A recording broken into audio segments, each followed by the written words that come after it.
Goeienaand, dit is maandagaand en dis tyd vir nog 'n aflewering van Prontuit.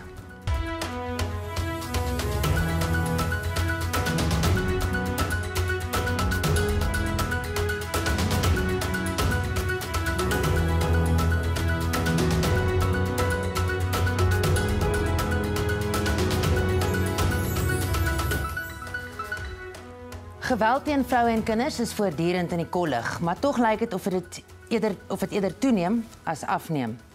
Die afgelope paar weke was daar talle voorbeelde waar vroue vermoor is. Cornelius, klein Courtney Pieters en Karabo Mokoena, net om 3 te noem. Die ANC Vroueliga in Gauteng het die moorde op vroue in die provinsie tot 'n noodtoestand verklaar. Daar word baie gepraat deur politici en ander rolspelers. Daar word opgeruk na hofverskynings van verdagtes. Daar is die 16 dae teen geweld teen vroue en kinders, maar niks hiervan lyk of dit werk nie. Waarom gebeur hierdie gruwels toenemend? Dra patriargale uitsprake deur mense soos Gretha Wiid en Angus Buchan by tot die kultuur van geslagsgeweld? Voorts stel ons president nie juis 'n goeie voorbeeld nie. Ons gesels vanaand met professor Christie van der Westhuizen, 'n sosioloog, professor Karin van Marle, 'n regsgeleerde, en professor Yolande Dreyer, 'n teoloog. Hallo julle. Hallo. Ja, nou, ons dek 'n hele spektrum, nee. Yolande, ek het nou vir Gretha Wiid en Angus Buchan genoem in my inleiding. En jy as teoloog, wil ek net hê, moet vir my antwoord of jy dink dat patriargie toenemend gepreek word onder die vaandel van teologie en waar dit ons tans laat.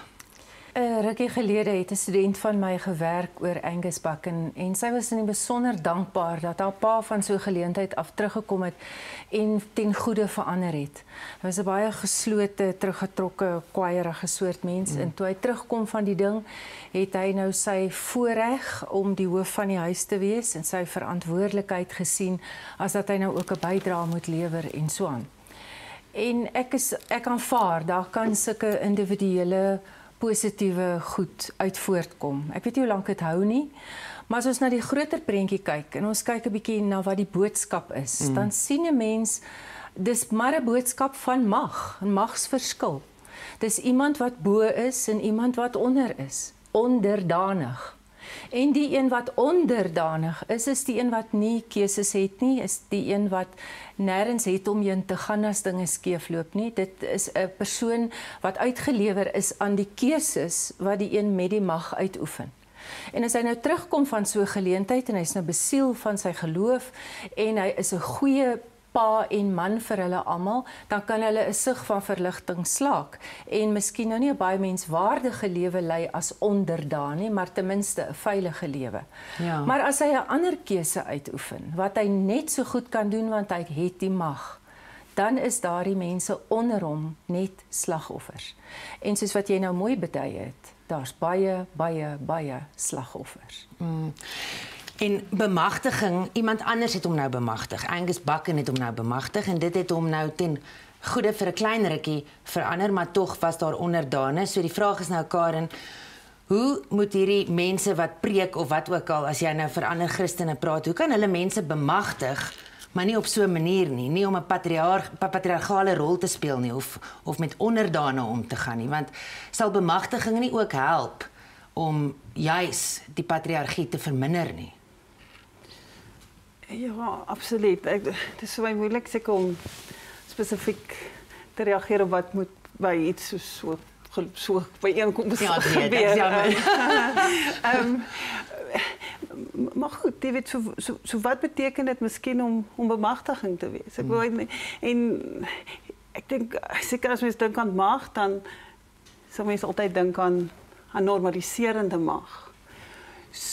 So, ek weet nie tot hoe mate mans bemagtig moet word nie. Ek dink vrouens moet bemagtig word. Wat beteken normaliserende mag? Ek sal nie vir aan, maar die punt is dat ons in 'n samelewing leef waar vroue se onderdanigheid aan mans genormaliseer is of waar 'n patriargie genormaliseer is. So wat ek dink ons moet uitdaag is die hele magsongelykheid. En ek wonder of die woord bemagtiging in elk geval die regte woord is. Ek dink dis so die Engelse woord is so jargon woord. Ja. Jy weet, vroue bemagtiging en empowerment wat ons ek dink ook in die regswêreld kry en so in hierdie internasionale wêreld van konvensies kry. Dit is my amper 'n leefwoord. Wel in elk geval veronderstel bemagtiging dat dit iemand is wat ontmagtig is. Dink as 'n mens daarvan wil wegkom van die hele ding van jy's klaar, daar kom ons lig jou so bietjie op.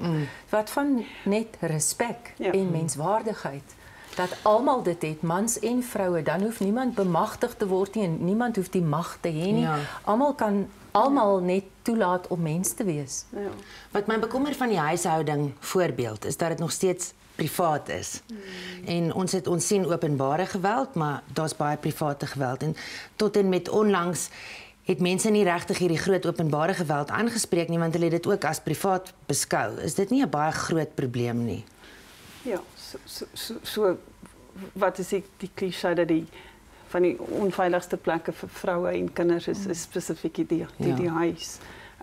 En daar het ons seker wetgewing soos die voorkoming van gesinsgeweld wetgewing het probeer het om daarin te spreek. Maar ek dink jy's reg, mense moet baie meer kyk na die verhouding tussen die publiek en die privaat. En die mate wat in die publieke wêreld gebeur indruk het en indruk maak op dit wat in die private wêreld gebeur en andersom.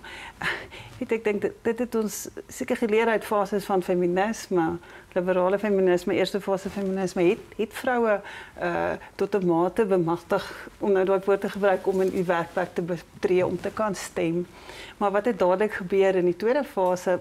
Mense het gesien dat die mate wat daar miskien 'n skyn van gelykheid is in die publieke wêreld is glad nie weerspieël in die private wêreld nie, van waar die persoonlike is die politieke en so kom mens moes draai na die persoonlike. En Christie, nou dat die voorbeelde wat ons aangehaal het is gruisam. Dis moorde en dit is letterlik gruisam. So baie mense sien dit as verskillend as wat in die privaat ruimte gebeur. Hoekom het dit enigstens 'n invloed op mekaar vir ons as kykers om regop te sit en albei in ag te neem? Wel, in Karabo Mokoena's geval bijvoorbeeld is het een kerel wat haar so gruisam vermoor het en haar liggaam haar lijk vermink het. So hierdie is wat gebeur is dat jy sien geweld in die privaatruimte van die huis. Ja, en Courtney se geval ook eintlik, nee. Ja, wat dan aan die lig kom wanneer daar 'n ekstreme daad gepleeg word. En als een moord wordt gepleegd, je weet. So dit is dan wanneer dit aan die lig kom, maar daar is eintlik dan extreme gevallen van wat in elk geval blyk om 'n alledaagse te wees in huisgesinne reg deur Suid-Afrika. Stats SA het 'n peiling so 'n paar weke gelede uitgereik wat gewys het dat 1 uit 5 vrouens in Suid-Afrika 'n vorm van geweld al ervaar het van haar intieme maat. So 1 uit 5 vrouens is baie. En hulle word nie almal vermoor nie. So ons moet nie die probleem in ons samelewing dink ek dikwels is ook dat ons reageer eers wanneer daar daai ekstreme gevalle aan die lig kom wanneer 'n moord gepleeg is of waar daar 'n gruisame verkrachting gepleeg is en dat ons nie kyk na daai wat soos wat Karin van praat die genormaliseerde geweld wat basies geweld is wat gewoon gemaak is in die huishouding self, weet waar dit heeltemal aanvaarbaar is weet dat mense op 'n sekere manier met mekaar praat en waar daar dan 'n oorveeg op 'n stadium miskien gegee word of 'n vuishou uitgedeel word en so aan en dit word heeltemal as aanvaarbare gedrag beskou. Jy weet mans wat nog steeds onder die indruk is dat hulle op 'n manier amper soos paas staan, nie net teenoor hulle kinders nie, maar ook teenoor hulle lewensmaats of hulle vrouens of hulle meisies, jy weet. So en ek het dan die reg om jou te betug. Ja. Jy was nou stout op 'n manier en ek kan jou en dit spreek ook tot daai patriargale ding van 'n soort van 'n besitreg, jy weet, van jy is myne en ek kan met jou doen soos wat ek lekker kry. En ek dink dat dit is nog steeds 'n integrale probleem in geslagsverhoudinge in Suid-Afrika. En dan wat jy dan kry van mense soos Angus Buchan en dat weet iemand soos Jacob Zuma wat moes gesê dat weet hy verkies dat sy dogters getroud moet wees en hy sal hom word sê verwerp dit sy lewe uit indien hulle nie getroud is en maas is nie. Hy verkies hulle moet maas wees en so aan. Is dat jy kry met daai soort diskoerse 'n soort regverdiging dan van hierdie soort optrede, die manier om na vrouens te kyk as besittings van mag of as objekte waar mans kan weet hierdie uitsprake maak van weet dit is hoe jy nou jou lewe behoort te lei. Weet ek weet nou hoe jy jou lewe behoort te lei. Laat vrouens self besluit hoe hulle lewens wil lei. Vrouens het baie goed.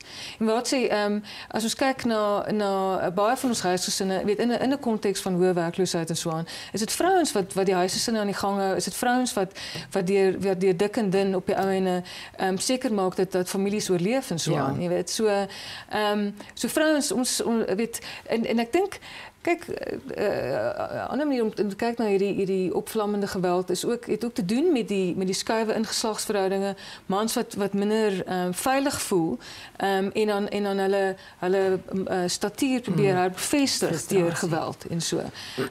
Juist omdat ek dink vrouens neem ook meer ruimte en vrouens sê ook ons het 'n grondwet in plek wat ons regte waarborg en daarom neem hulle ook meer ruimte op en dat sommige mans besluit dan nee, ek gaan myself nou teenoor jou bewys, jy weet. Ek gaan net gou stop, ons gaan net gou 'n draai in die winkels maak en dan gaan ons verder praat oor hierdie belangrike onderwerp. Bly dis ingeskakel.